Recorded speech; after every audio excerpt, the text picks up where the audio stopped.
Hello， 亲爱的朋友，大家好，我是美惠老师。今天示范一道年糕，年年高升，而且是传统做法，很简单啊，拉拉这吹吹的后啊哈。好，我们来看一下它所需要的材料。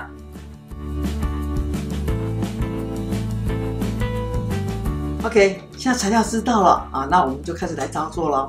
好，这里呢有450 CC， 也就是450公克的温热水啊。然后这里头呢有250公克的2砂糖放进来，那这里120公克的黑糖放进来，趁着温热水呢将这糖把它融化，要确定糖融化掉哈，不然会有颗粒状哈。好，这糖融化之后呢，我就要塞入这我们的糯米粉，这里头刚好1斤的糯米粉放进来，像煎饼三花边塞进来，我边搅拌。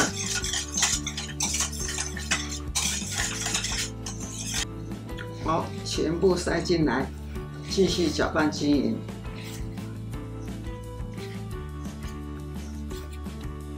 我们改成橡皮刀来搅拌。好，这样子拌的稠糊状上都最均匀了，没有颗粒状之后，我就准备放在模型了。这样的话，大部分是6寸的这个模型，然后呢，1/4张的玻璃纸啊，也就是年糕纸，这是可以耐高温的哈。好，我就把它这样弄一个，放在容器中。好，就将这倒进来哦，整个倒进来。好，记得进去蒸之前要敲一敲，将里头空气打出来，空气打出来就可以直接蒸了哈。好，这个多余的玻璃纸要修掉，这个不剪掉的话呢，它会影响水蒸气的上来，这个蛮重要哦哈。它上面有起泡泡哎，啊，这就是空气打出来了。好，我将泡泡把它滤掉，不然我们蒸起来会有一个洞一个洞哦。好了，那这样呢，我们准备放电锅。好，整整这个1杯是240 CC 哦，我放到3杯，因为这个甜的年糕糖分多，它不容易熟，哦，至少要蒸1个小时就对了。好。我们把它放入电锅里头 ，OK， 盖上锅盖，弹指神功，轻轻一按，按下去。好，等它自己跳起来。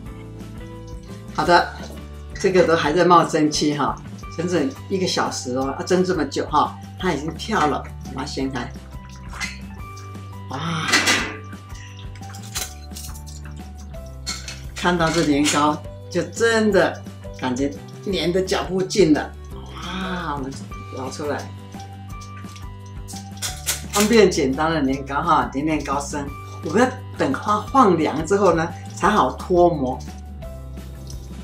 好了，你看我已经把凉的放凉之后把它脱模，好就可以拿出来了哈。这个呢，软软的时候吃很好，很 Q 很好吃；硬的时候呢，你就把它剪恰恰，也很好吃哈。就是我们自己在家做很简单的古早味的年糕。